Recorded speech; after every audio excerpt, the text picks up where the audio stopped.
आज लय उंच पुरायला आम्ही 18 किलोमीटर चालत पुढे आलो। आता या गावात आल्याला भंडारा उधळण झालं।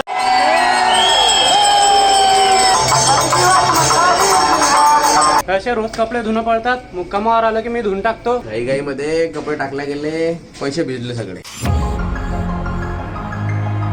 सगळ्याला राम राम, राधे राधे मित्र, स्वागत आहे आपल्या नवीन व्हिडिओत। काल आपण थांबेल होतो पारगावात, आता पुढे निघणार आहे। ओमभाऊ इकडे पावडर गिवडर लावतानी आणि नकुल महाराज तिकडे तयारी करू राहिले। सैल महाराजची इकडे पूजा चालू आहे।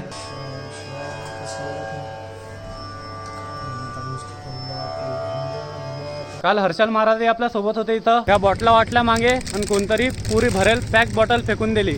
याले साध्या भाषेत काय म्हणतात ते तुम्ही कमेंट करून सांगा। सकाळी सकाळी रुमाल धुतला होता, सोकला नाही म्हणून डोक्यावर टाकून घेतला मी असा।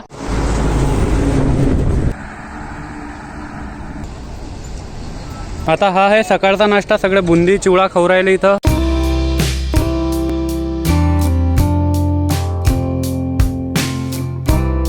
आज लय उंच पुरायला आम्ही 18 किलोमीटर चालत पुढे आलो। मुक्कामाचं ठिकाण आहे 2 किलोमीटर बाकी अजून। इथं झेंडे पाक असे एकाला एक लावून उभे करायला झेंडे करायला। उन्हात चालून चालून सगळे थकले आता। हा डोंगराचा भाग आहे म्हणून इथं एकदम भारी वाटू राहिला, एकदम खतरा व्ह्यू येऊ राहिला। आम्ही इथं बसेला आहो।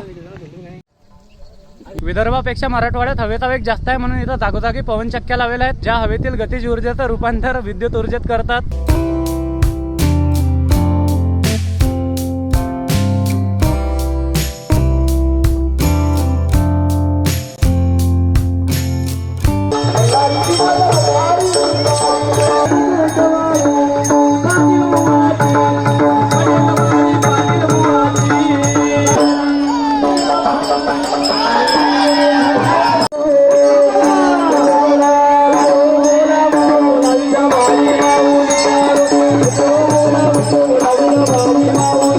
तर आता या गावात आल्याला भंडारा उधळण झालं, जसं की तुम्ही पाहिलं। आणि हे पा कसे भरेले आहेत सगळे। येळकोट येळकोट, जय मल्हार। हे असे भरले साहेब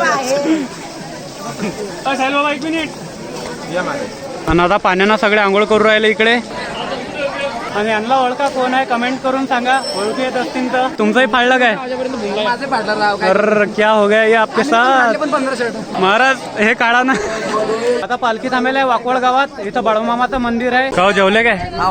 कस काय होता जेवण? हा पुढचा दिवस आणि पुढे गेल्यावर मी वापिस आलो। हे राहिलं होतं, हे गाडी घेऊन आलतो मी पुढून। गाडी वापस करून पुढे आलो आणि माझ्या मागे पहा या गावचा तलाव आहे। काही जण इथं आंघोळ करू राहिले।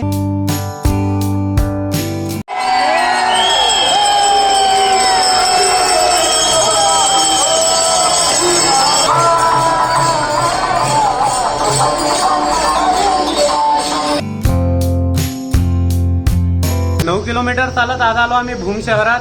आणि आज इथंच मुक्काम आहे, म्हणजे दुपारचाही मुक्काम इथंच आहे आणि रात्रीचाही इथंच आहे। आल्या आल्या मस्त झोप घेतली आम्ही इथं।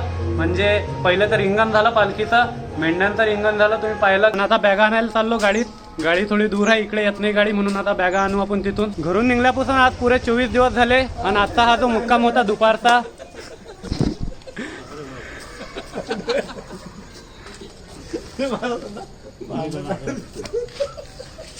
आता बॅगा घेऊन आम्ही चाललो घरी।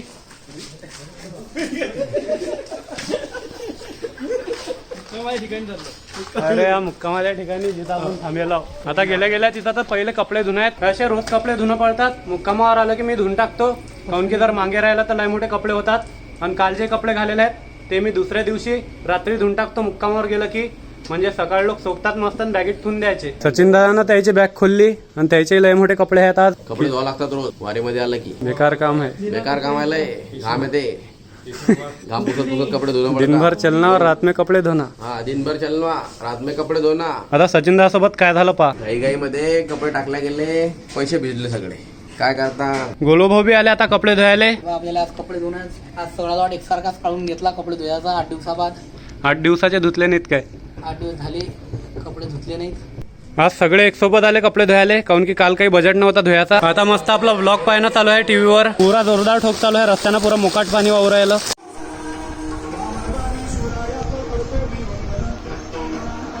हा पुढचा दिवस दुपारचे 4 वाजू राहिले आणि आष्टा गावात थांबलो होतो दुपारी। आणि आता संध्याकाळी रात्री थांबणं आहे जवळा गावात। गावाजवळ पोहोचलो आणि दिंडीच्या मी पुढे गेलो। काल सिस्टममध्ये थोडं लॅग झालं होतं, आता दिंडीच्या पुढे येऊन डायरेक्ट गावात जाऊन थोडा आराम करू। फाट्यापासून दोन्ही साईडनं अशा रांगोळ्या काढत आणल्या आणि पुढे काढत चालल्या बाया।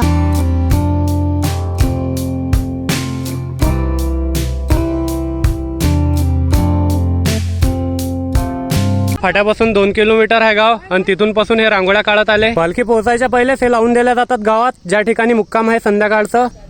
याच्या आतून पहा, हे असं आहे. आणि अशा टाकेही भरून ठेवतात कर्मचारी. गावातले काही लोक दिंडी घेऊन चालले मुक्ताईला आणण्यासाठी.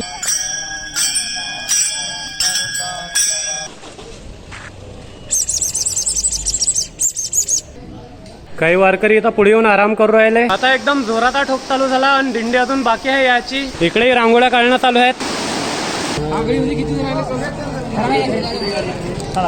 मी पुढे येऊन मंदिरात बसेल होतो. एक मावशी आल्या आणि म्हणत की जेवण करायला चला आमच्या घरी, वाटणीचं गाव आहे हे. आणि मग मी म्हणलं की आमच्यासोबत 10 जण आहेत जवळपास, तर मी काही येत नाही.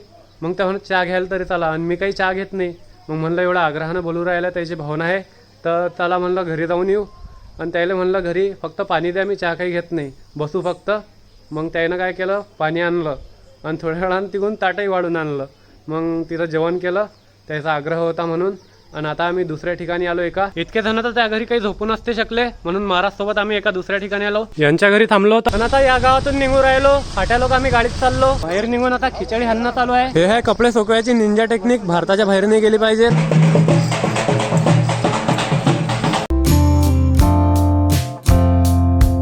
वाकडे गावात दुपारचं जेवण करून शेंद्रीच्या जवळ आलो आणि इथं या गवताळ प्रदेशात सगळे झोपले होते. तेव्हा इथं आराम केला. सोलापूर जिल्हा आता जिल्ह्यामध्ये आम्ही प्रवेश केला. थोडं पालखीच्या पुढे आलो. या गवताळ प्रदेशामध्ये झोपलो. झोपा खूप गार झाले, सर्व मस्त झोपले, आनंद घेतला सर्वांनी. महाराज तुम्ही झोपले फक्त.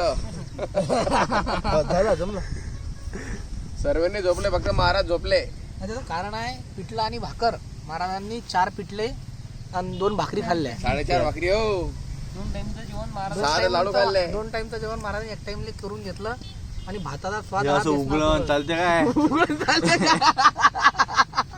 आता पालखी पुढे निघणार आहे, त्याच्या पहिले इकडे पहा चटणी पोळी खाणं चालू आहे सगळ्याची. महाराज विषय असा आहे, खाल्ल्याशिवाय जमत नाही.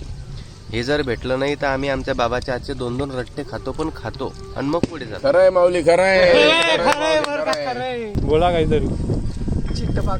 मला थंडी अजून ताप आला होता, त्याच्यामुळे डॉक्टरने टोपी दिलेली आहे. डॉक्टर सूरज महाराज. तर पुन्हा आराम झाल्यानंतर पुन्हा जेवण केलं. बस.